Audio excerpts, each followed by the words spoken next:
அபார கருணா சிந்தும் ஞானதம் சாந்த ரூபினம் ஸ்ரீ சந்திரசேகர குரும் பிரணமாமி முதான்வகம். ஸ்ரீ குருபியோ நம. குருவே சரணம். கோபுரம் டிவி நேயர்களுக்கு பக்திபூர்வமான வணக்கங்கள். மகாபெரியவா அற்புதங்கள் தொடரில் மகானுக்கு தெரியாமல் நாம் ஒரு காரியத்தை செய்தோம் அப்படின்னு நாம் நினச்சிண்டோம் என்றால் அது நம்முடைய அறியாமை மட்டுமே இப்படின்னு பல எபிசோடில் பார்த்துருக்கோம் இல்லையா? நாம் நம் உள்ளத்தினுள் ஏதோ ஒரு எண்ணத்தோடு மகாபெரியவாளை பார்க்க வந்து அந்த எண்ணத்தை நாம் தெரிவிக்காமல் இருந்தால் கூட அந்த மகானதை அறிந்து சரி செய்வார். இதை பல எபிசோடில் நாம் பார்த்து அனுபவிச்சிருக்கோம். நாம் கடந்த பகுதியில் எதுவரை பார்த்தோம்? 9 பார்சல் வந்திருக்கு. அதில் 9வது பார்சல் மட்டும் காணாமல் போய்விட்டது. இந்த மேனேஜரும் மகாபெரியவாளிடத்தில் சொல்வதற்கு முன்பாகவே மகாபெரியவாளும் 2 கிலோ லட்டு, 2 படி நல்லெண்ணெய், 2 ரூபா சியக்காய், இது எல்லாத்தையும் வாங்க சொல்லி ஒரு குறிப்பிட்ட விலாசத்தை சொல்லி கொடுக்க சொல்கிறார். அந்த விலாசத்தில் யார் இருந்தார்? இதெல்லாம் எதற்கு அவரை சென்று அடைய வேண்டும்? இதையெல்லாம் வைத்தவர் என்ன செய்ய போகிறார்? வாருங்கள் காணலாம். நீ என்ன பண்ணுற? தேனம்பாக்கத்தில் நான் சொல்கிற விலாசத்துக்கு போ. அங்கே இந்த தெருவில், அந்த தெருவின் பேர் சொல்லி, இந்த நம்பர் வீட்டில் அந்த வீட்டின் நம்பரை சொல்லி, இந்த பேரில் ஒரு நபர் இருப்பார், அவர் பேரை சொல்லி அவரை போய் பாரு. இப்போ என்ன பண்ணுற? அவரை போய் பார்க்கறச்ச நான் சொல்கிறதெல்லாம் வாங்கிட்டு போனோம். வாங்கிட்டு போவியோ? வாங்கிட்டு போகிறேன் பெரியவா. 2 ரூபாய்க்கு சீயக்காய் பொடி வாங்கிட்டு போ. 2 ரூபாய்க்கு சீயக்காய் பொடினா அது ரொம்ப நிறையா அந்த காலத்தில். இப்போ கிடைக்கிற மாதிரி குட்டி குட்டி பேக்கெட்லாம் இப்போ இல்லையே. 2 ரூபாய்க்கே நிறையா கொடுப்பான். சீயக்காய் பொடி வாங்கிக்கோ. அப்புறம் என்ன பண்ணுற? 2 படி நல்லெண்ணெய் வாங்கிக்கோ. சரியா? அப்படியே வாங்கிக்கிறேன் பெரியவா. காஞ்சிபுரத்தில் உனக்கு நல்ல ஸ்வீட்டு கடை தெரியுமோ? தெரியும் பெரியவா. அங்கே போய் 2 கிலோ லட்டு வாங்கிக்கோ. எவ்வளோ வாங்கிக்கணும்? 2 கிலோ வாங்கிக்கிறேன் பெரியவா. இது எல்லாத்தையும் தூக்கிண்டு நான் சொன்ன அந்த விலாசத்துக்கு போ. அங்கே போய் கதவை தட்டிட்டு அவர்கிட்ட எல்லாத்தையும் கொடு. ஒரு முக்கியமான விஷயம், 2 படி நல்லெண்ணெயையும் தலையில் அவரே தேய்ச்சிக்கணும். சரியா? 2 ரூபா சீயக்காய் பொடியையும் தலையில் அவரே தேய்ச்சி குளிக்கணும். சரியா? 2 கிலோ லட்டையும் ஒரு ஆளாக அவரே சாப்பிட்ணும். இதை சொல்லிடுவியோ? இவருக்கு என்ன விசித்திரமான கட்டளையாக இருக்குது. சரி, மகாபெரியவாள்கிட்ட ஏன் எதுக்குன்னெலாம் கேட்க முடியுமா? அப்படியே சொல்லிடுறேன் பெரியவான்னு இவரும் குடு குடுன்னு போகிறார். காஞ்சிபுரத்துலேயே வசந்த ஒரு ஸ்வீட் கடைக்கு போய் 2 கிலோ லட்டு வாங்கிக்கிறார். பக்கத்தில் இருந்த மளிகை சாமான் கடைக்கு போகிறார். 2 படி நல்லெண்ணெய் வாங்கிக்கிறார். அடுத்து 2 ரூபாய்க்கு சீயக்காய் பொடி வாங்கிக்கிறார். ஒன்று தெரிஞ்சுக்கணும், நம்ம 2 படி நல்லெண்ணெய்னா ஒரு கூட்டு குடும்பத்தில் ஒரு 15 பேர் இருக்கான்னு வச்சுக்கோங்களேன். அந்த 15 பேருமே தலைக்கு தேய்ச்சிண்டு குளிச்சுட்டு தீபாவளியை முடிச்சுட்டே ஆற்றுக்கு போயிடலாம். அவா வீட்டுக்கு ஊருக்கு போயிடலாம். அவ்வளவு எண்ணெய் இருக்கும். இதை ஒரே ஆள் தேய்ச்சிண்டு குளிக்கிறதுனா என்னத்துக்கு ஆறுது? இவருக்கு புரியலை. எல்லாத்தையும் எடுத்துகிட்டு போனார். மகாபெரியவா சொன்ன விலாசத்துக்கு போய் கதவை மடார்னு தட்டுறார். அந்த நபரும் திறந்து பார்க்குறார். இவரை பார்த்ததுமே அந்த நபருக்கு ஒரு திகில். ஏன்னா ஸ்ரீமடம் முகாமிலிருந்து வந்திருக்காருன்னு ஏதோ ஒரு திகில் அவருக்கு தெரிகிறது. ஏன் அந்த திகில்? அது இவருக்கு புரியவில்லை. வாங்கோ, என்ன வேணும் அப்படின்னு கேட்குறார். இல்லை, பெரியவா உங்கள்கிட்ட அனுப்பிச்சிருக்காருன்னு இன்னமும் அவருக்கு ஒரு ஷாக். என்னது, மகாபெரியவா அனுப்பிச்சிருக்காரா? அச்சோ, என்ன விஷயம் தெரியலையேன்னு பயத்தோடு அவரை திண்ணையிலேயே உட்காத்தி வச்சுன்னு இவரும் உட்காந்துக்கிறார். சொல்லுங்கோ, நான் என்ன பண்ணணும் அப்படின்னு கேட்டதுமே, இல்லை, தீபாவளி சீர் மாதிரி மகாபெரியவா உங்களுக்கு இவ்வளோ விஷயத்தை கொடுத்து அனுப்பிச்சிருக்கார். என்னென்ன கொடுத்துருக்கார் அப்படின்னு பார்த்தா 2 கிலோ லட்டு, 2 படி நல்லெண்ணெய், 2 ரூபாய்க்கு சீயக்காய். இவருக்கு உடனே சந்தோஷமாயிடுது. அந்த திகில் கலந்த அந்த பயம் அப்படியே ஒரு பூரிப்பாக மாறிடுது. பெரியவாளே கொடுக்க சொன்னாளா எங்களுக்கு? ஆமாம், உங்களுக்கு தான் கொடுக்க சொன்னார். பெரிய மூட்டை எடுத்துன்னு வந்து வைக்கிறார். இவர் வாங்கின பொருள், ஸ்வீட்டு எல்லாத்தையும் கொண்டு வந்து வச்சுட்டு, ஒரு முக்கியமான கண்டிஷன் சொல்ல மறந்து போயிட்டேன் பாருங்கோ அப்படின்னு சொல்லி இந்த மேனேஜர் சொல்லுங்கோ என்னதுன்னு அந்த இல்லத்தரசரும் கேட்க, மகாபெரியவா சொல்ல சொன்னார், இந்த 2 படி நல்லெண்ணெயும் நீங்கள் மட்டுமே தலைக்கு தேய்ச்சிக்கணுமா, இந்த 2 ரூபா சீயக்காய் நீங்கள் மட்டுமே தேய்ச்சி குளிக்கணுமா, 2 கிலோ லட்டையும் நீங்கள் மட்டும்தான் சாப்பிடணுமா, இதுவும் மகாபெரியவா சொல்லியிருக்காருன்னு அவருக்கு முன்னாடியே வச்சுட்டார்.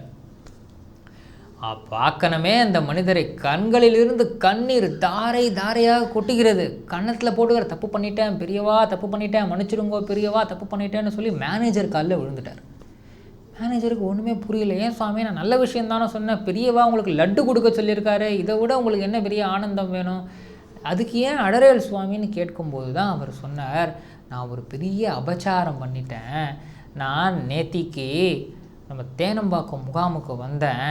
அங்கே பிரதட்சணம் பண்ணிட்டு வரும்பொழுது அந்த சைடில் 9 மூட்டை இருந்தது. அந்த மூட்டையில் என்ன இருக்குதுன்னு தெரியல. அதை பார்த்த உடனே என் மனசில் ஏதோ ஒரு சஞ்சலம். அதனால நான் அதுலேருந்து ஒரு மூட்டையை நைஸாக எடுத்துட்டு எங்கள் ஆற்றுக்கு வந்துட்டேன். வந்துட்டு திறந்து பார்த்தா தான் தெரியறது உள்ளுக்குள்ளே நல்ல வேஷ்டி புடவையெல்லாம் இருக்குது. அடுத்த நாள் மாற்றுவதற்கு வேஷ்டி கூட இல்லாமல் கஷ்டத்தில் எவ்வளவோ தொண்டர்கள் ஸ்ரீமடத்தில் தொண்டு செய்து கொண்டிருக்கிறார்கள். அவளுக்கெல்லாம் கொடுக்கணுங்கிறதுக்காக யாரோ வந்து அதை வச்சுருக்கா. அதை போய் நம்ம எடுத்துன்னு வந்துட்டோமே, இப்போ எப்படி இதை திரும்பி போய் அங்கே கொடுக்கறதுன்னு தவிச்சுட்டு இருந்தேன். ஆனால் இது என்ன வழின்னு தெரியாமல் இருந்தபோது பெரியவாளே உங்களை அனுப்பிட்டாலே, நான் இவ்வளோ வேஷ்டியை எடுத்துன்னு வந்துட்டேனே. நான் தீபாவளிக்கு ஒரு வேஷ்டி தானே கட்டிக்க முடியும்.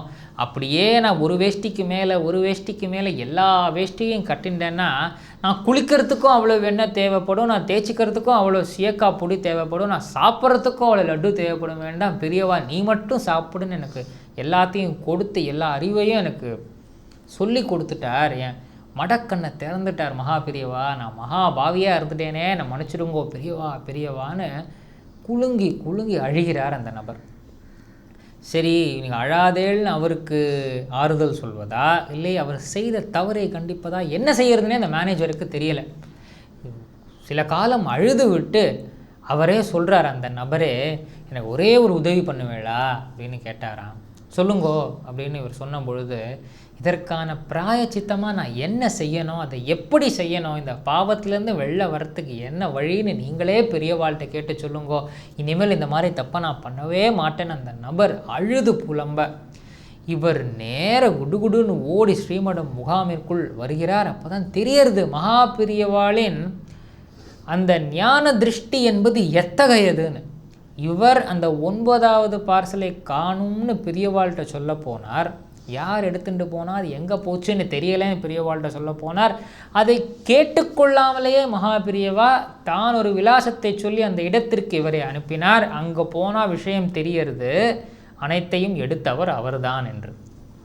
இப்போ மகா பெரியவாள்கிட்ட போய் சொல்ல, பெரியவா நீங்கள் சொன்ன இடத்துக்கு போனேன், காலையிலேருந்து எனக்கு மனசுக்குள்ளே அவ்வளோ டென்ஷன், அவ்வளோ படபடப்பு, இது எப்படி காணாமல் போச்சு, என்ன பதில் சொல்கிறதுன்னு தெரியலையேன்னு. ஆனால் அதுக்கான பதிலை நீங்கள் சொல்லிட்டேல் பெரியவான்னு சொல்லும் பொழுது இப்படி கை காமிச்சிட்டு சொன்னாராம், அவன் பாவண்டா, என்ன பண்ணுவான், நல்லவன் தான், ஏதோ இந்த பக்கம் வந்தான், வரும்போது அந்த மூட்டையை பார்த்து எடுத்துகிட்டு போனோம்னு ஆசை வந்திருக்கு, அதனால் எடுத்துகிட்டு போயிட்டான். அதுக்காக அவனை ஒன்றும் திட்ட வேண்டாம். அவன் எப்படி எடுத்துகிட்டு போனான்னா அப்படியே கொண்டு வந்து வைக்க சொல்லிவிடு. என்ன ராத்திரி எடுத்துகிட்டு போனான், அவனை பகல்லையே வந்து வைக்க சொல்லிவிடு. அவனை யாரும் ஒன்றும் கேட்க மாட்டா, நீயும் ஒன்றும் கேட்டுக்காத. முக்கியமான விஷயம்டா, இதை பற்றி வெளியிலெல்லாம் யார்கிட்டையும் சொல்லாத, சரியா, பாவண்டா அவன் அப்படின்னாரான். இந்த கருணையை பார்த்து இந்த மேனேஜருக்கு கண்ணீரே வந்து விட்டது. அவர் திருடி இருக்கிறார் இல்லையா, ஒரு பொருளை யாருக்கும் தெரியாமல் எடுத்துட்டு போயிருக்கார். அவரிடத்திலும் இந்த கருணையோடு இந்த தெய்வம் அபாரமான கருணை மழையை வர்ஷிக்கிறது என்றால், இந்த அபாரமான கருணையை வேற எங்காவது காண முடியுமா? பெற்ற தாயாக இருந்தால் கூட ஒரு க்ஷணம் கண்டித்து விட்டு பிறகுதானே மன்னிப்பாள். ஆனால் நம் மகா பெரியவரை பாருங்கோ, அவர் செய்த தவறினை அவருக்கு உணர்த்தி விடுவதே மேலான தண்டனை என்பதை உணர்த்தி சொல்லி காட்டி அவரையும் ஆட்கொள்கிறார். அந்த பக்தரும் அன்றே அந்த 9வது பார்சலை எடுத்துட்டு வந்து மகா பெரியவா சன்னிதானத்தில் வச்சு நமஸ்காரம் பண்ணி, ஒரு குறையும் இல்லைடா, க்ஷேமமாக இருப்பேன் மகா பெரியவாளை வாழ்த்தி பிரசாதம் கொடுத்தார் என்றால், இந்த கருணையை நம்மால் வேற எங்காவது காண முடியுமா?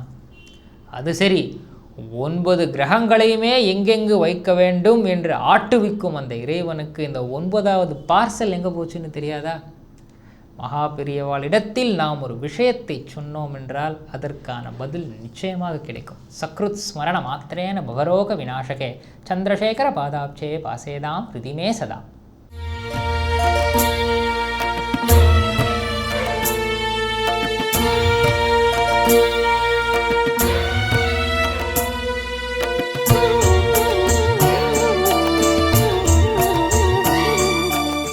விதம் விதமான பக்தி நிகழ்ச்சிகளை உங்களுக்காக தந்து கொண்டிருக்கிறது உங்கள் கோபுரம் டிவி. உங்களுக்கு பிடித்த நிகழ்ச்சிகளை லைக் செய்யுங்கள், உங்களுக்கு பிடித்த மாணவர்களுக்கு ஷேர் செய்யுங்கள். மேலும் சப்ஸ்கிரைப் செய்வதோடு மட்டுமல்லாது அருகில் இருக்கும் பெல் பட்டனை கிளிக் செய்து கோபுரம் டிவி நிகழ்ச்சிகளை உடனுக்குடன் தெரிந்து கொள்ளுங்கள். மற்றும் ஒரு மகிழ்ச்சியான செய்தி, கோபுரம் டிவி ஆப்பை கூகுள் பிளே ஸ்டோரில் ஃப்ரீ டவுன்லோட் செய்து கோபுரம் டிவி நிகழ்ச்சிகளை தொடர்ந்து கண்டுகளியுங்கள். பாருங்கள், ரசியுங்கள், பரவசமடையுங்கள். gopuramtv.com பக்திமயம்.